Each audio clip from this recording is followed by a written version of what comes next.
Gate பார்த்தீங்கன்னா delivery பண்ணுதுன்னு வைங்களேன், திடீர்னு திருப்பி கொஞ்ச நாள்லயே வந்து அது ப்ரெக்னென்ட் ஆயிடுது இல்லையா? ஸோ இப்போ அதுக்கு வந்து நம்ம குடும்ப கட்டுப்பாடு மாதிரி ஏதாவது சர்ஜரி இருக்கா? அது எந்த டைம்ல பண்ணணும்? அவங்களுக்கு கேட் பொறுத்த வரைக்கும் அவங்களுக்கு மெனப்பாஸே கிடையாது. ஸோ அவங்க லைஃப் லாங் வந்து குட்டி போட்டுகிட்டே இருப்பாங்க. அதாவது ஒரு 100லேருந்து 110 குட்டி வரைக்கும் போடுவாங்க லைஃப் டைமில். ஸோ நீங்கள் பெட்டர் வந்து ஒரு வாட்டி பர்த் கொடுத்த உடனே பண்ணிடலாம், பர்த் கண்ட்ரோல் பண்ணிடலாம். இல்லை 2 வாட்டி அதுக்கு மேலே போச்சுன்னா வீக் ஆயிடுவாங்க, ஹெல்த்துக்கும் நல்லது கிடையாது. சில பேர் சொல்லுவாங்க அப்படியே விட்டுடலாம், அதோட இதுவை நம்ம ஏன் கெடுக்கணும். அப்படி கிடையாது, அவங்களோட ஹெல்த் வந்து ரொம்ப பாதிக்கும்.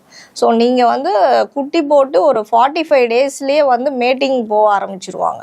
ஸோ அந்த டைமில் நீங்கள் அம்மா அப்பாவில் நிறுத்திட்டு கொஞ்சம் அவங்கள செப்பரேட் பண்ணிவிட்டு சர்ஜரி பண்ணுறது நல்லது.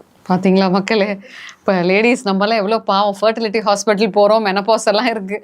இந்த கேட்டுக்கு மெனப்பாஸே இல்லையா, 110 குட்டி போடுமா?